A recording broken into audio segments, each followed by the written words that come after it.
Hola, sea usted bienvenido al inicio, al arranque de un nuevo curso de la Escuela de Desarrollo Cristiano.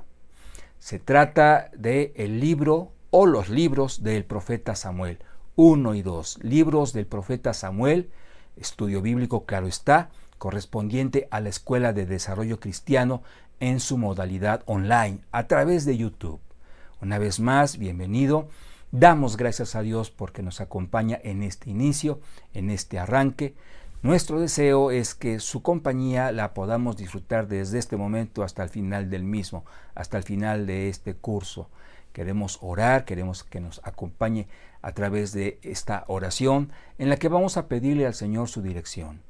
Al final de cuentas, usted y yo lo sabemos, Él es nuestro Maestro y a través de estos dos libros sin duda quiere enseñarnos lecciones importantes para nuestro crecimiento espiritual, para nuestra madurez. Así que vamos a poner en sus manos este curso. Acompáñeme, por favor. Gracias, Señor, en el nombre de Jesús, por este inicio de curso.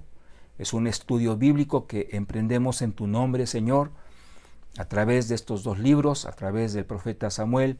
Sin duda, Señor, hay muchas cosas que nosotros podemos aprender de ti. Por eso es que humildemente te pedimos que desde esta instancia y hasta el final tú seas nuestro maestro. Gracias por cada hermano, por cada matrimonio, por cada familia que nos acompaña, por cada amigo que está presente, Señor, en estas transmisiones, en este contenido. Queremos, Señor, que a todos nosotros tu bendición sea a nuestro entendimiento, pero sobre todo trascienda en nuestro corazón. Muchas gracias, Padre, una vez más, en el nombre de Cristo Jesús. Amén. Bien, pues en su pantalla seguramente puede usted ya ver el libro, es la portada de hecho. Aquí lo tenemos para que se note con mayor nitidez. De todas formas, bueno, pues se trata lamentablemente de un libro que ya no está tan disponible. Es un libro que se editó, publicó, distribuyó a través de Ediciones Las Américas. Es posible que lo pueda uno encontrar, sí. No estamos seguros de la facilidad con la que pueda hacer esto, pero es en el libro que estamos nosotros tomando base para el desarrollo de estas 11 o 12 lecciones que vamos a tener. Sin embargo, bueno, es nuestra responsabilidad decirle de cuál se trata, por si tiene usted la facilidad en su momento de poder conseguirlo, adquirirlo.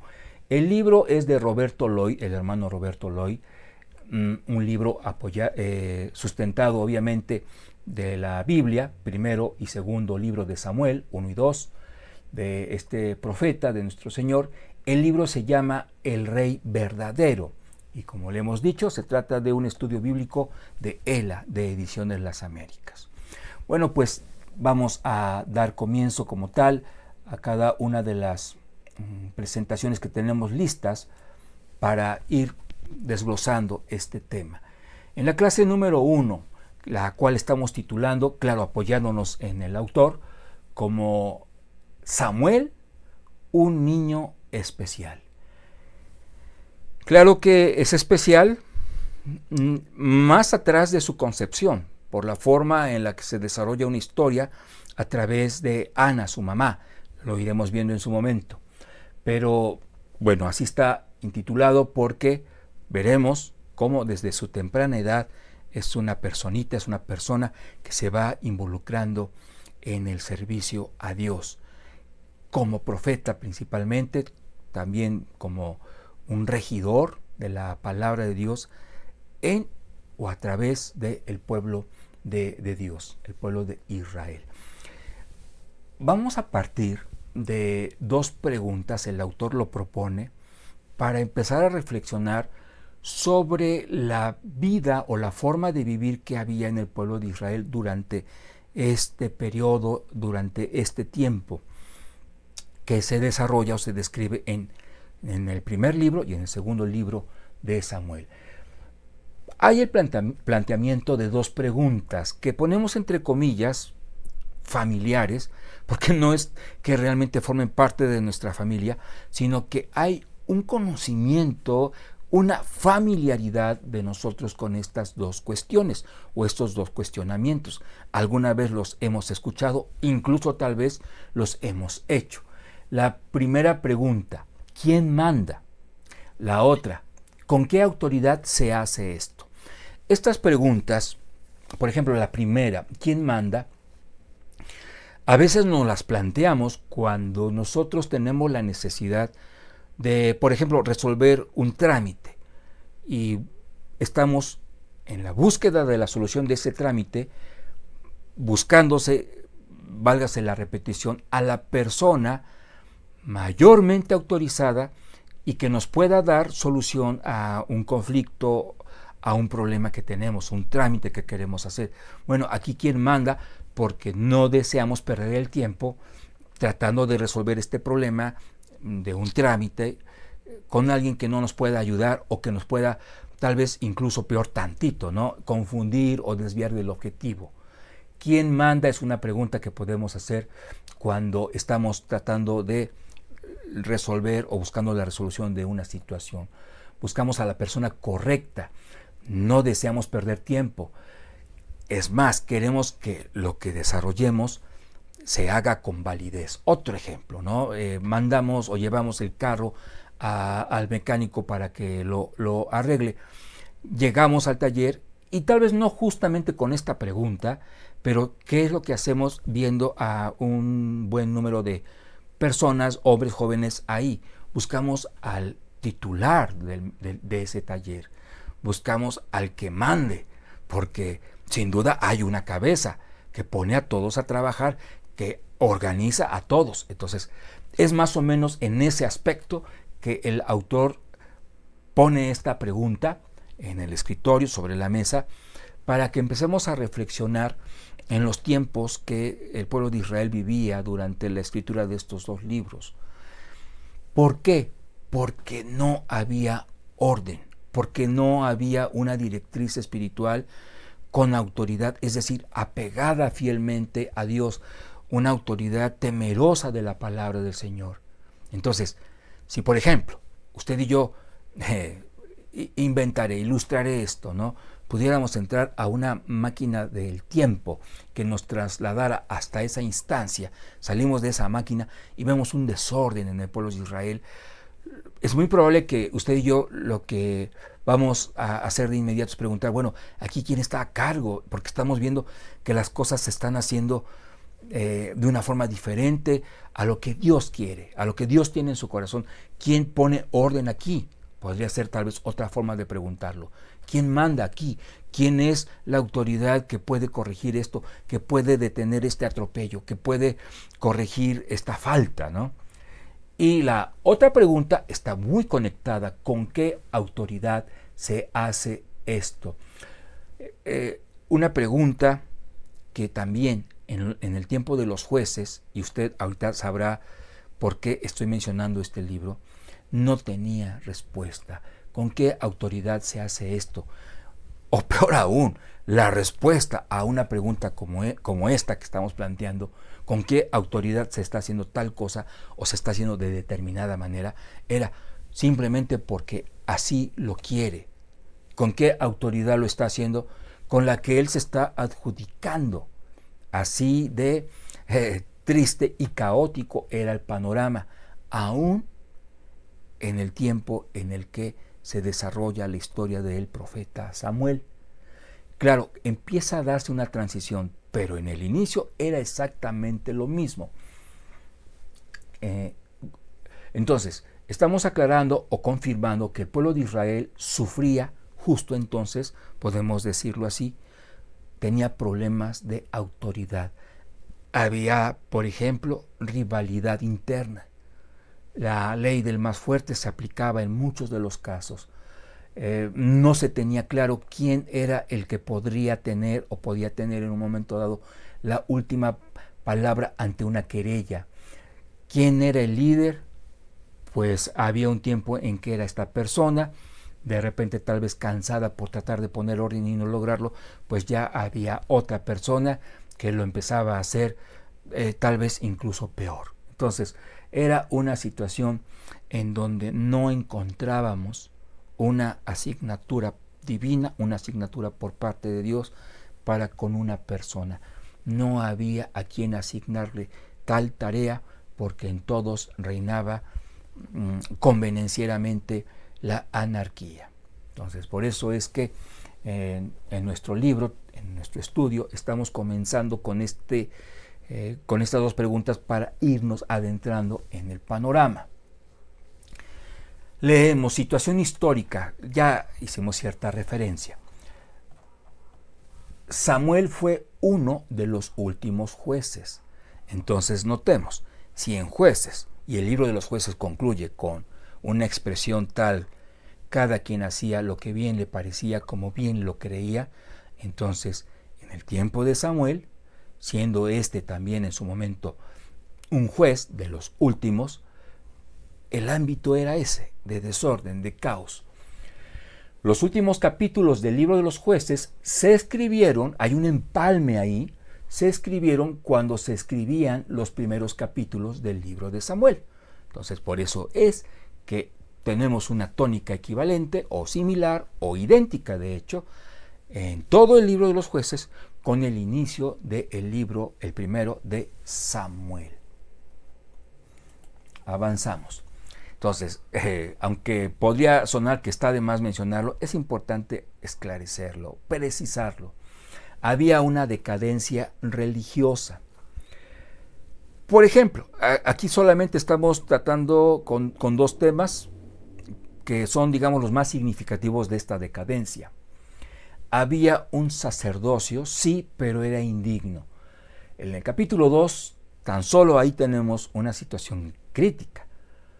¿Por qué? Porque se revela cómo durante el sacerdocio de Elí, que era un sacerdote, dentro, digamos, de la expectativa de lo que un sacerdote tenía que desarrollar en cuanto no solo a los rituales, sino el corazón. Aquí había un pero en este personaje bíblico. En Elí había un conflicto que se llamaba Ofni y Finés, sus dos hijos. Ellos pervertían el culto a Jehová, como se describe en este mismo capítulo de los versículos 12 al 17. Una situación horrenda que se describe en estos 5 o 6 versículos, en donde había de todo, hablando de maldad. Vamos a leer el 17 por cuestión de tiempo para precisarlo. Era pues muy grande delante de Jehová el pecado de los dos jóvenes. Ubiquemos, se trata de un lugar santo en el que el Señor anhela que el pueblo vea esa posibilidad de consagrarse a Dios, de buscar la redención de sus pecados a través de los sacrificios.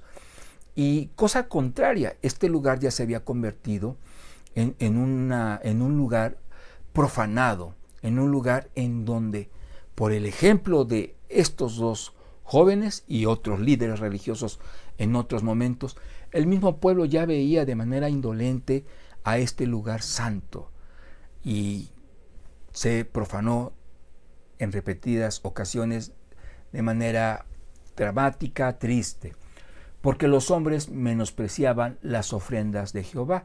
O sea, dado que en ese lugar había de todo tipo de pecados, y usted trate de entender qué significa la frase, entonces ya había un menosprecio por parte de todo el pueblo, porque el lugar había sido ya menospreciado. Entonces, ¿qué tanto mi ofrenda puede buscar esa redención de mi corazón, ese estar a cuentas con Dios, si se trata de un lugar en donde a Dios se le ha hecho a un lado, a Dios se le está menospreciando, a Dios se le está dando la espalda? Claro, aquí sí está de más decir, pero valdrá la pena recordarlo, todo esto en Dios estaba generando una reacción. Pero, y me adelanto un poco, como lo podemos ver en esta misma clase incluso, vamos a vislumbrar la misericordia de Dios. El Señor pudo emitir un juicio sobre su pueblo, como lo pudimos constatar en el libro de los Jueces, o lo podemos constatar, digo pudimos si nos acompañó usted en este estudio bíblico de Jueces, pero aunque no haya sido así, lo podemos constatar en este libro, en el de los jueces, cómo se repite un esquema.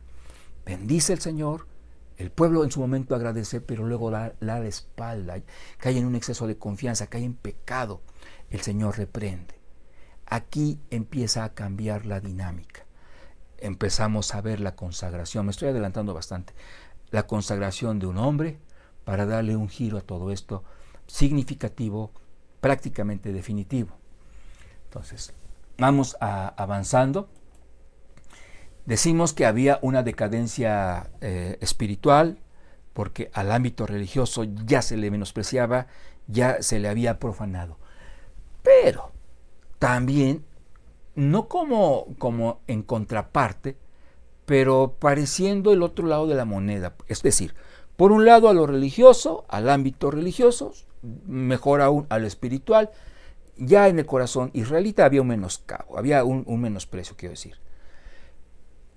Sin embargo, vemos de manera asombrosa cómo sí se trata de desarrollar un ámbito religioso, pero obvio, contrario al corazón de Dios. Y por eso tenemos ahí un fetichismo popular. Popular, esto es, reinaba en todo el pueblo. Fetichismo. Cerramos aquí. ¿Por qué fetichismo? Porque a las cosas, a los objetos, se les tornó como un fetiche, le hace como un amuleto. Y quiero ilustrarlo de una forma que podría estar más o menos al alcance de nuestro entendimiento. Imaginemos un hogar que se declara cristiano y que incluso los días domingo asiste a un templo a la adoración y la alabanza. Pero de lunes a sábado el entorno espiritual cambia. Y entonces cada quien se involucra en sus actividades y tal vez no en un panorama, digamos, mundano, muy carnal. Pero, ¿qué sucedía? ¿O qué puede estar sucediendo en un hogar así? Que no se ora, no se estudia la palabra, hay incluso ofensas dentro de la familia, no hay perdón, etcétera. Se lleva una vida, diríamos, como si no se conociera de Dios. Pero eso sí, puesto que se declara como un hogar cristiano, usted puede ver en las paredes cuadros con versículos bíblicos. Tal vez, vamos un poco más allá, una Biblia en alguno de los muebles de la sala abierta, con esto dando a entender que se cree en la Biblia, que se confía en ella, que se le ama. Aunque, insisto, la vida cotidiana de esta familia no tiene nada que ver con lo que el Señor desea en el corazón de sus hijos. Que con tener la Biblia abierta, puesto que la Biblia es la palabra de Dios, aquí diría yo, el libro contiene la palabra de Dios, el aspecto material, las hojas. Ellos, al tenerla abierta, creen, confían, esperan que hay una protección espiritual en su casa. Por eso abren la Biblia en el Salmo 23. Están haciendo de la Biblia un fetiche, están haciendo de la Biblia abierta un amuleto. Bueno, pues con el pueblo de Israel estaba sucediendo lo mismo. Había un énfasis en la confianza, en la seguridad que ellos podían, vamos a ponerlo entre comillas, disfrutar. ¿Justo por qué? Porque tenían el arca del pacto. Entonces, claro que el Señor estableció al pueblo que hubiera en ella un corazón reverente por lo que representaba o representa. Pero el pueblo, ¿qué es lo que realmente hacía? Por un lado, dándole la espalda a Dios con su desobediencia, con su rebeldía, pero creyendo que con solo tener el arca, aunque ellos no obedecieran, en ellos recaía una bendición, una protección especial. Entonces, de esa manera era la decadencia espiritual en el corazón de la mayoría de los habitantes del pueblo del Señor. Por eso es que tenemos ahí, en los capítulos 4 al 6, el tema es el arca del pacto. Usted lo va a poder leer en estos 5 capítulos, 4, 5 y 6. Y se dará cuenta, o nos podemos dar cuenta, podemos constatar cómo el pueblo vivía confiado en el ámbito material, no en lo espiritual. No había un temor a Dios, había un vamos a abrazar esto que el Señor nos ha pedido que conservemos, que reverenciemos, y de esta forma estamos del otro lado. Aunque pequemos de esta forma, de esta otra, no, así no funciona una vida conforme al corazón de Dios. Continuamos. Hablemos del periodo. El primer libro comienza relatando el nacimiento de Samuel y el segundo libro termina hablando de las postrimerías, la última parte, del reinado del rey David. Fíjense, son varios acontecimientos en solo 2 libros que nosotros podemos presenciar, leer y disfrutar.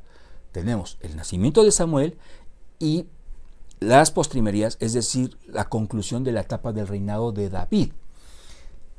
Siendo más precisos, se calcula que el nacimiento de Samuel fue por el año 1120, claro está, antes de Cristo, y que David terminó de gobernar en el año 971 antes de Cristo.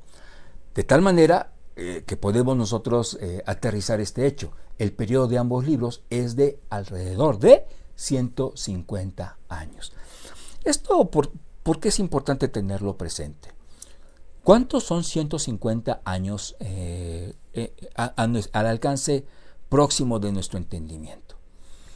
Pues hoy día es difícil encontrar una persona que viva más de 100 años. Bueno, entonces estaríamos hablando de que desde que nace una persona hasta su muerte, por decir a los 90 años, todavía otros 60, es decir, toda una vida posterior, es un periodo largo en el que se van desarrollando estos acontecimientos. Y nosotros tenemos la bendición de tomar nuestra Biblia y relativamente en unas cuantas hojas tener el desarrollo de esta historia. Entonces, por eso es nuestra invitación que cada vez que leamos un libro histórico, por ejemplo podamos tener presente que los acontecimientos a veces pareciera que están muy próximos uno de otro, como si de la mañana a la tarde siguiente, o de la tarde a la noche, o de la noche a la mañana siguiente, cuando realmente abarcan periodos de tiempo extensos, algunos de los acontecimientos. Avanzamos. Hablemos de la autoría. En cuanto a ella, la autoría, estamos seguros que Samuel no pudo ser quien escribiera todo el contenido de los 2 libros por el simple, entre comillas, ¿verdad?, por el simple hecho de que en el primer libro de Samuel, en el capítulo 25:1, se relata su muerte y todavía tenemos el segundo libro. Ahora, en los 2 libros tenemos contenido que va desarrollando la historia de forma paralela. Entonces, por eso es que nosotros debemos considerar lo siguiente. Permítame un segundo. Cuando hablamos de la autoría en la parte humana de la Biblia, sabemos que esta fue escrita alrededor de, o a través de 40 aproximadamente autores humanos. El autor es Dios, pero hablando del instrumento humano, la autoría humana, aproximadamente 40. Varios de los cuales no son identificables. Esto es, alguien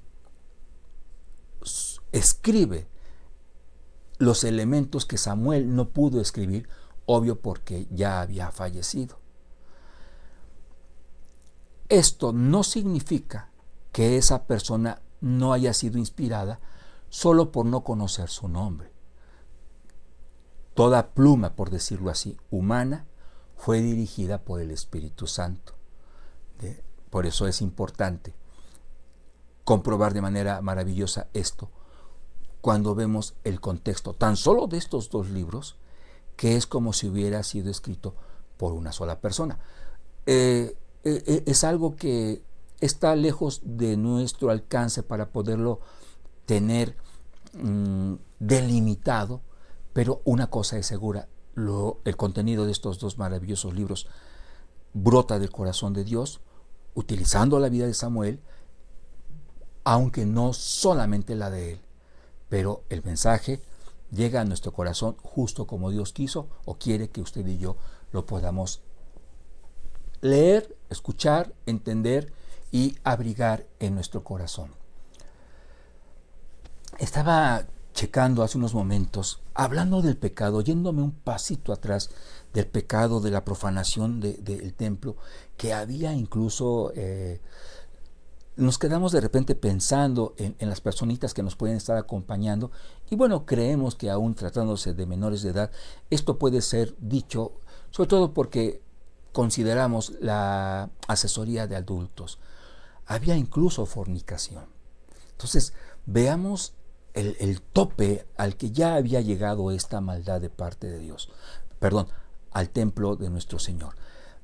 Es importante ver todo esto, porque justo en el Nuevo Testamento, dice el apóstol Pablo, cuando la maldad, lo estoy parafraseando, abundó, sobreabundó la gracia. Por eso es que vamos a pecar ahora deliberadamente. No, en ninguna manera, dice. Pero creo que es importante retomar un tanto esta situación para ver la importancia de estos dos libros. ¿Por qué? Porque en ellos usted y yo podemos ver cómo en un lapso de aproximadamente 150 años la maldad era una constancia, el desorden era frecuente, se intensificaba la maldad, el pecado tomaba latitudes innombrables y cómo el corazón misericordia de Dios llevó a hacer ajustes que vamos a ir viendo un poco más adelante en esta clase, pero sobre todo en las posteriores, para que esto fuera tomando un giro diferente. Pero habla de la misericordia de Dios, habla de su fidelidad, habla de su amor para con usted. Todo lo que usted y yo leemos en primero y segundo libro de Samuel es una historia de amor en donde se tiene como objetivo por parte de Dios nuestra redención, el perdón de nuestros pecados, nuestra salvación. La que se está gestando desde historias como esta, que claro, culmina con el sacrificio bendito de nuestro Señor Jesucristo y su resurrección. Bueno, entonces vamos a tomar en cuenta lo siguiente. Avanzamos en el propósito de estos libros. Bueno, ya adelanté un tanto. Es ver la misericordia de nuestro Señor, es ver su fidelidad. Y vamos a hablar de un inciso A, un inciso B, el propósito teológico. Entender que sin gobierno, recuerde, jueces no lo tenía, o con un gobierno parcial, los jueces, asesores, legisladores, gobernantes de cierta forma, ya sea sin ellos o con ellos, o con un gobierno monárquico que después llegó, le estoy hablando, recordará usted que empezaron a haber cambios. ¿Cuál fue? Que hubo la institución, el establecimiento de un rey. Bueno, tristemente con todo eso, al tratarse de un gobierno monárquico pero humano, no de parte de Dios, que sería un gobierno netamente teocrático, ¿qué pasa? El pueblo siempre ha necesitado, y subrayemos esta palabra, totalmente, de depender de Dios, de obedecerle. Entonces, mientras en el corazón del hombre no haya el deseo de depender y obedecer al Señor, así haya un rey establecido por él, ya me adelanté bastante, el hombre va a seguir dándole la espalda a los estatutos divinos, a sus decretos, a su ley. Tenemos aquí el propósito práctico. Comprender la esencia del pacto mosaico. Propósito práctico, esto es, ¿cómo es que el hombre puede poner por obra lo que Dios quiere o por qué debe ponerlo por obra? Por obra, práctico. El propósito práctico de estos dos libros es que usted y yo comprendamos la esencia del pacto de Moisés, que establece Dios con Moisés, el pacto mosaico. Se es bendecido, en eso consiste, cuando se obedece a la ley. Se está bajo maldición cuando existe desobediencia. Recordemos, esta es una fórmula, por decirlo de una forma, que se repitió constantemente en el libro de los jueces, pero no fue la excepción durante los libros de Samuel, porque tengamos presente, estaba por establecerse la monarquía, que arranca o inicia, mejor dicho, con Saúl. Después toma una consolidación conforme al corazón de Dios. No es que el gobierno de Saúl no haya sido establecido por Dios, pero Saúl, lo sabemos, se rebeló en contra de nuestro Señor. Entonces, por eso hablamos de el de David como una situación más acorde a lo que Dios tenía en su corazón. ¿Por qué decimos más acorde? Porque de cualquier manera también hubo fallas en la gobernatura de David, pero bueno, eso lo vamos a ir hablando un poco más adelante. Ahí tenemos un esquema que en 4 partes nos hace una semblanza muy gráfica, pero completa, de los 2 libros. Samuel, en el primer libro, del capítulo 1 al 12:25, tenemos la historia de él. De Saúl, libro 1 de Samuel, capítulo 13, desde su inicio hasta el 15:35. David y Saúl, recordará, ¿no? Ahí está incluida la historia de Goliat, ese canto famoso y que generó polémica de Saúl mató a 1000, pero sí, David a sus 10,000, el conflicto entre ellos dos. Primer libro de Samuel, desde el capítulo 16:1 al 31:13. Y el reinado como tal de David en el segundo de Samuel, del 1:1, claro, al 24:25. Ahí está el esquema. Tenemos a 3 personajes: Samuel, Saúl, David, Saúl, David de manera, digamos, concluyente o exclusiva. Hablemos ahora un tanto acerca del nacimiento de Samuel, que obviamente lo vamos a encontrar en el primer capítulo del 1 al 20. Esto es importante resaltarlo. Siendo Samuel, o que Samuel marcaría una transición espiritual en la vida del pueblo de Dios, obvio era que Dios estableciera desde el nacimiento de este siervo una condición distinta y milagrosa, diríamos. Recordemos que Ana no podía tener hijos y que involucra también, esto es importante, un carácter devoto por parte de su entorno familiar. Le hace Elcana y Ana, un matrimonio temeroso de Dios, del cual viene Samuel. Entonces, aquí se habla de transición. Es un tiempo en el que está Samuel llegando a este mundo, creciendo, desarrollándose en su vida dentro del templo, en su vida espiritual, en donde tenemos que ya hay un rey, el primero, Saúl, y después uno en el cual pareciera que vemos a Dios diciendo: Saúl, te haré a un lado por tu rebeldía, por tu desobediencia, por tus ofensas, y vamos a establecer uno conforme a mi corazón para que gobierne a mi pueblo, como nunca antes había sido gobernado. Recordemos, jueces, ahí está ese parámetro, esa referencia no la podemos perder de vista nunca en relación al tiempo de los reyes. La dedicación de Samuel, de los versículos 24 al 28. Aproximadamente a los 4 años de nacido, Ana y Elcana se presentan ante Elí, dedicando al pequeño a Jehová.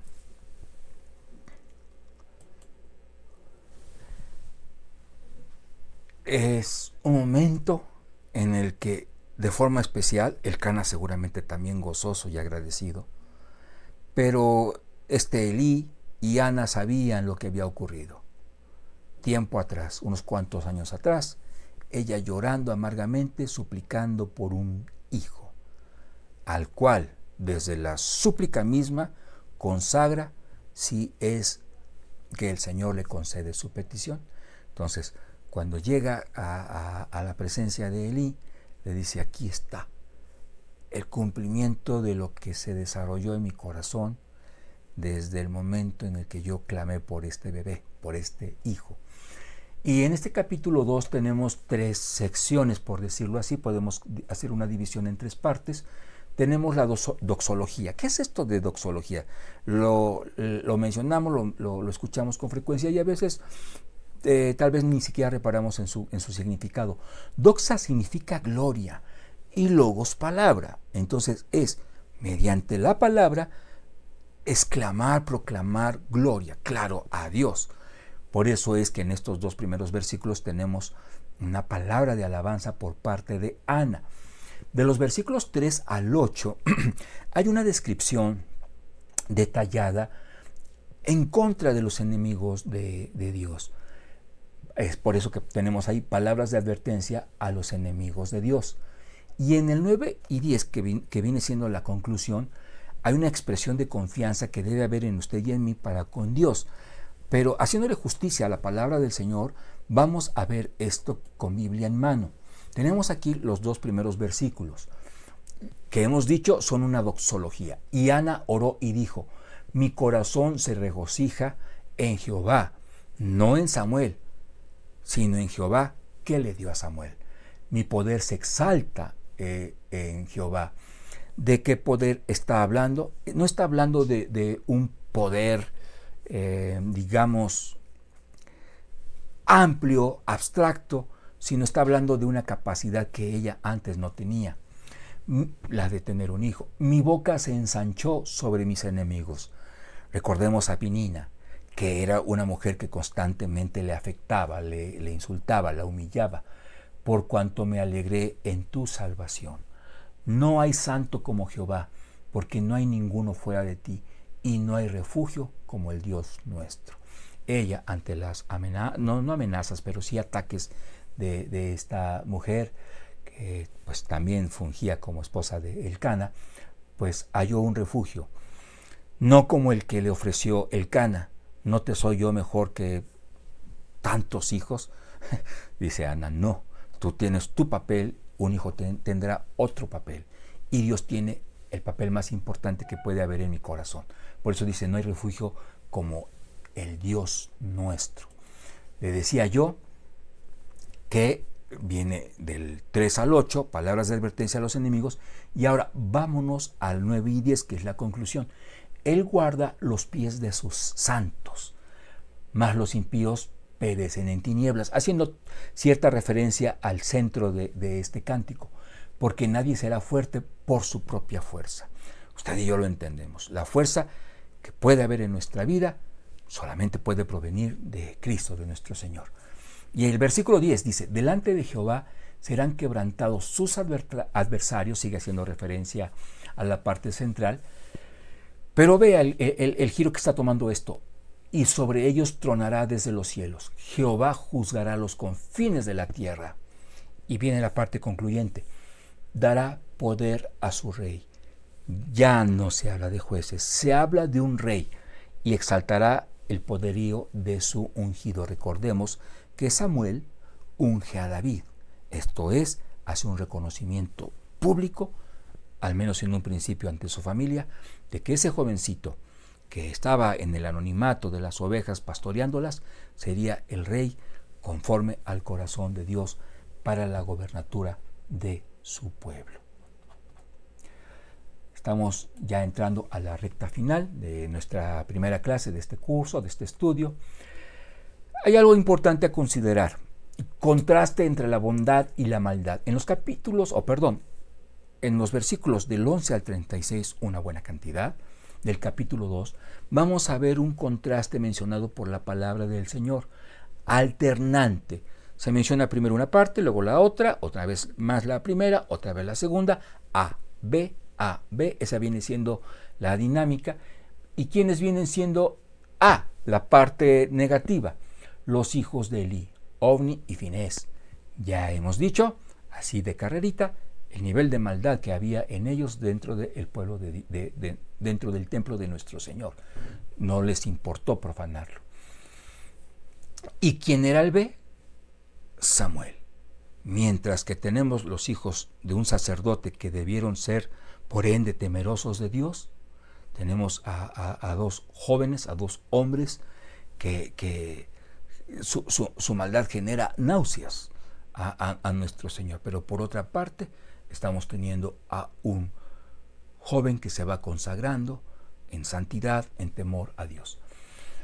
Incluso de los versículos 27 al 33 en esta porción bíblica hay un juicio proclamado por parte de Dios en contra de ellos. Es decir, el Señor le advierte a Elí: dada la maldad de tus hijos, va a haber un juicio que incluye mortandad.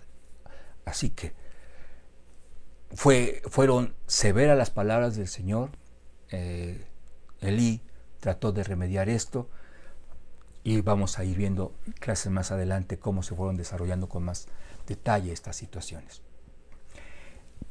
Hablando de detalle, y ya para ir terminando, el llamamiento de Dios a Samuel. ¿Que no estaba ya llamado Samuel por parte de Dios? Sí, de alguna forma, porque entendemos tenemos referencia de la omnisciencia de Dios. Iba a decir, entendemos la omnisciencia de Dios. Entendemos que es un Dios omnisciente, es a lo que nos queremos referir. Pero si bien es cierto que Ana lo consagra a su hijo, a Samuel, hay un momento en el que el Señor considera era importante que fuera evidente que Dios lo estaba llamando, más allá del voto de una mamá. Esto está descrito en el capítulo 3 de los versículos 4 al 10. Y vamos a leer la primera parte de estos versículos. Jehová llamó a Samuel y él respondió: heme aquí.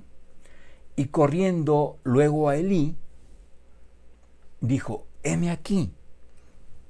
O sea, aquí estamos entendiendo que Samuel pensó que era Elí el que le estaba llamando. ¿Para qué me llamaste? Y Elí le dijo: yo no he llamado, vuelve, acuéstate. Y él se volvió y se acostó. Y Jehová volvió a llamar otra vez a Samuel. Ahí tenemos una segunda ocasión. Y levantándose Samuel, vino a Elí y dijo: aquí estoy, heme aquí, ¿para qué me has llamado? Y él dijo: hijo mío, o sea, requiriendo de cierto nivel de paciencia, porque Elí estaba entendiendo que algo no estaba entendiéndose bien ahí. Dijo: hijo mío, yo no he llamado, vuelve y acuéstate, con cierta remarcándolo, vaya. Y Samuel no había conocido aún a Jehová. Sabía de él, pues cómo no, si desde bebé, prácticamente después de destetado, él llega al templo para ser consagrado a nuestro Señor. Pero dice, no había conocido aún a Jehová, ni la palabra de Jehová le había sido revelada. Estamos hablando de ese nivel de familiaridad y comunión que se estableció entre nuestro Señor y Samuel. La comunicación entre ellos se convirtió en una dinámica constante, familiar, fluida. A eso se refiere la palabra del Señor, que no había sido así hasta ese momento. Jehová pues llamó la tercera vez a Samuel y él se levantó y vino a Elí. Aquí es interesante considerar. Era tal vez humanamente pensando para Samuel decir, bueno, algo me está pasando, que estoy escuchando algo que no es real, o sea, porque Elí ya me lo dijo 2 veces, que me acueste porque no me ha llamado, entonces a lo mejor entre sueños yo estoy pensando que alguien me llama.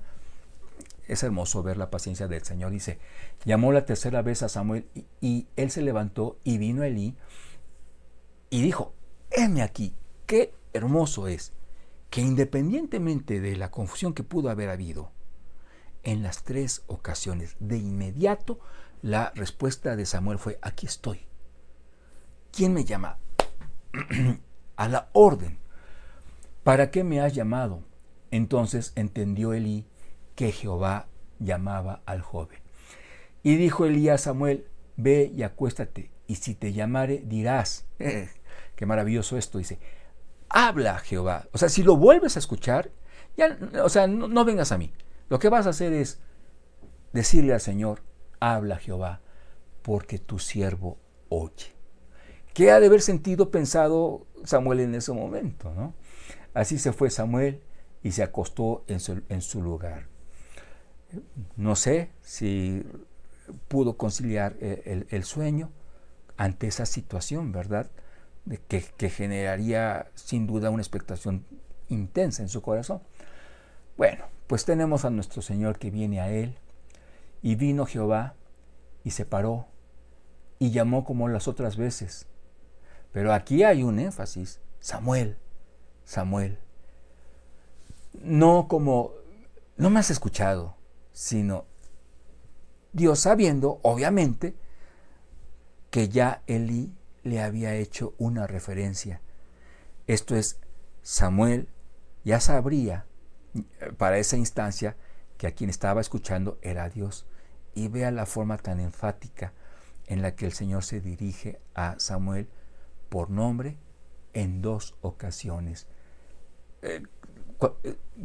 Por nombre, digamos, pues es natural, es lógico, pero el que sea en 2 ocasiones hace evidencia un énfasis por parte de Dios en su interés de acercarse a este hombre para constituirlo su siervo. Samuel, Samuel. Y qué enternecedor es esta forma de responder de su siervo. Entonces Samuel dijo: habla, porque tu siervo oye. ¿No sería maravilloso que cada vez, antes de que abramos nuestra Biblia, lo hiciéramos con este corazón? Que cada vez que veamos o viéramos la Biblia cerrada a nuestro lado, tal vez en la mesa, en el escritorio, pudiéramos como percibir una invitación por parte del Señor, por nombre, a escucharlo, a leer su palabra, a conocer más de Él, y que con esa prestancia como la de Samuel decir: Señor, la estoy abriendo, porque vas a hablarme, y aquí está tu siervo que oye.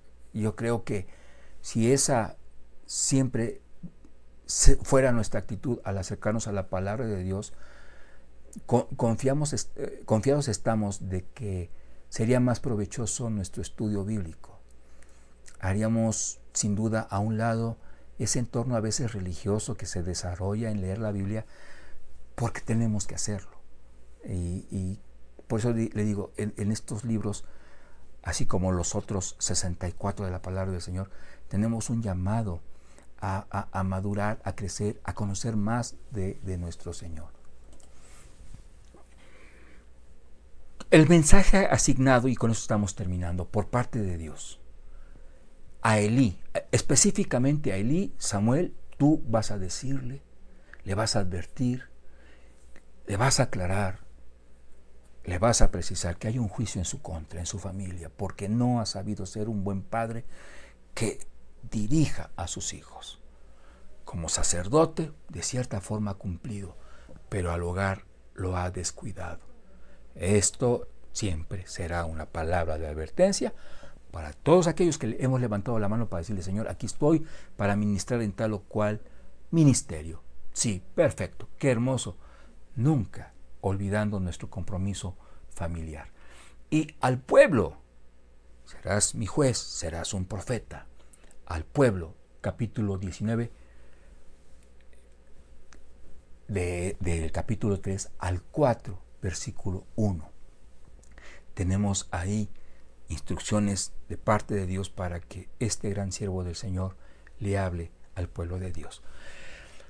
Sin duda hay cosas que no hemos explicado abundantemente, porque esta es la primera lección que nos está dando un panorama de lo que podremos ver. En cada una de las siguientes lecciones estaremos haciendo énfasis en varios de estos puntos que ya han sido referenciados. Por eso nuestra invitación es que nos siga acompañando. Agradecemos que ha estado con nosotros en esta primera lección, pero más gusto nos va a dar saber que va a continuar con nosotros hasta el final. Es nuestra oración, es nuestra invitación, es nuestro deseo. Muchísimas gracias por haber estado en esta primera clase. Un fuerte abrazo con cariño y respeto. Vamos a orar para concluir. Gracias, Señor, porque nos has permitido adentrarnos a esta clase introductoria que nos habla, Señor, de este precioso mensaje que tú tienes para nosotros en el primero y segundo libro de Samuel. Señor, tanta enseñanza de tu corazón para el nuestro. Ayúdanos a ser entendidos y receptivos a ese mensaje, y que lo podamos amar y practicar, poner por obra, Señor. Seguros de que al hacerlo así, tú te agradarás, Señor, y nosotros maduraremos, creceremos y seremos, Señor, mejores siervos, en el sentido de ver más fruto a través de nuestro ministerio, de nuestro testimonio, en fin, de todo lo que nos permitas hacer en tu nombre.